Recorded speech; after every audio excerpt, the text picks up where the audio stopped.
నమస్తే ఫ్రెండ్స్, నేను మీ ఎర్రబెల్లి రజనీకాంత్. నేటి భారతం ప్రోగ్రామ్కి స్వాగతం. లాస్ట్ టైం ఆయన ఎలక్షన్స్లో మాట్లాడింది ఏంటంటే, నేను మూవీలు చేయను, నేను ప్రజల కోసమే ఉన్నాను, ప్రజలతోటే ఉంటాను, ప్రజల సమస్యలపై పోరాటం చేస్తాను, మూవీలు చేయను అని డిక్లేర్ చేసిన అతను ఇప్పుడు మళ్ళీ ప్రతి 6 నెలలకు మూవీ చేసుకుంటూ వెళ్తున్నారు.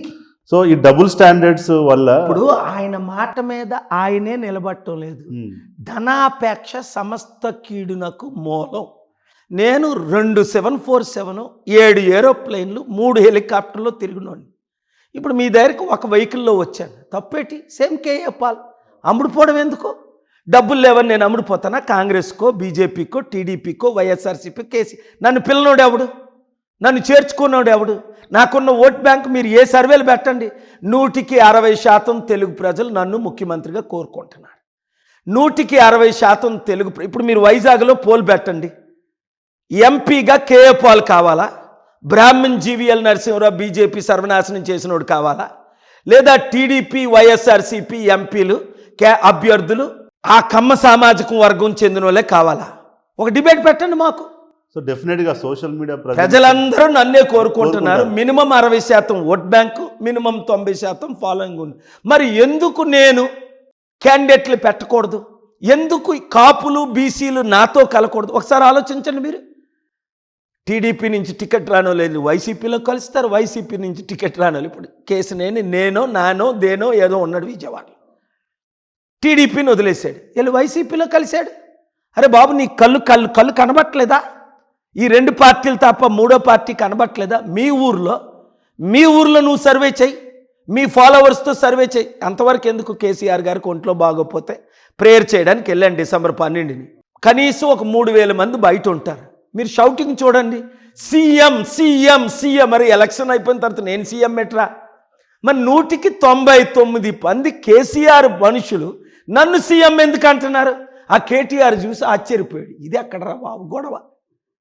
కేసీఆర్ కోరిక వచ్చిన వాళ్ళందరూ ఎందుకు? వాళ్ళెవరు? బీసీలు, వాళ్ళెవరు? కాపులు, వాళ్ళెవరు? దళితులు, వాళ్ళెవరు? క్రిస్టియన్స్ ప్లస్ కమ్మారెడ్డిస్ నన్నే కోరుకుంటున్నారు. ఎందుకు? ఒరు బాబు, కేసీఆర్ సీఎం అయినా అప్పు తీర్చలేడు, కేటీఆర్ సీఎం అయినా అప్పు తీర్చలేడు, ఇంకెవడైనా అప్పు తీర్చలేడు. ఒక కేఏ పాలే అప్పులు తీర్చగలడు, అభివృద్ధి చేయగలడని స్టాంపు పడిపోయింది. అయితే పునాదులు వేయడానికి టైం పడుతుంది. ఇప్పుడు నేను విశాఖపట్నం ఎంపీగా పోటీ చేస్తున్నాను. సీరియస్గా మీ మద్దతు కావాలి. వాచ్ చేస్తున్న ప్రతి ఒక్కరు 7569441275కి మెంబర్షిప్ తీసుకోండి. 100 మందికి పంపించండి. బిలియనర్స్, మిలియనర్స్ వినండి ఈ మాట. నేను వస్తేనే ఎకానమీ సాల్వ్ అవుద్దు ప్రాబ్లం. మోదీ చేసిన అప్పు, కాంగ్రెస్ చేసిన అప్పు, ముఖ్యమంత్రులు చేసిన అప్పు ఎవడు తీర్చగలడు? మీకు తెలివితేటలు ఉన్నాయి. మీ ఎకరం భూమి ఇప్పుడు ₹1,00,00,000. శ్రీలంకలో ఎకరం భూమి ₹1,00,00,000 ఏమైంది? ₹1,00,000 అయిపోయింది. సుడాన్లో ఏమైంది? ₹1,00,000 అయిపోయింది. వెనజువెలాలో ఏమైంది? ₹1,00,000. గ్రీస్లో ఏమైంది? ₹1,00,000. దేశాలు కొలాప్స్ అయిపోతున్నాయి అప్పులు ఎక్కువ చేసినందువల్ల. Plan of action. ఇప్పుడు మీ ఆదాయం ₹1,00,000, మీ ఖర్చు 2,00,000. మీ ఆదాయం ₹1,00,000 2,00,000కైనా పెంచుకోవాలి, లేదా మీ ₹2,00,000 ఖర్చుని 1,00,000కైనా చేర్చుకోవాలి.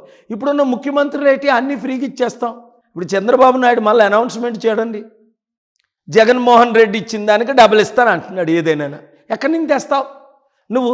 జగన్మోహన్ రెడ్డి ఎక్కడి నుంచి తేగలడు? మళ్ళీ మోదీకి వెళ్ళి మసాజ్ చేసుకుంటే వాళ్ళు అప్పు ఇవ్వడానికి, అప్పు తీసుకోవడానికి పర్మిషన్స్ ఇస్తారు. ఇంకెంత అప్పు చేస్తారు మీరు? సో కామన్ సెన్స్ ఉన్న ప్రతి తెలుగు బిడ్డ 100 మందికి 1000 మందికి చెప్పి నన్ను సీరియస్గా తీసుకొని మీరు సీరియస్ యాక్షన్ ప్లాన్ చేస్తే రాష్ట్రం బాగుపడుద్ది. లేకపోతే ఏమవుద్ది? ఇండియా శ్రీలంక అయినప్పుడు నేను గుర్తొస్తాను.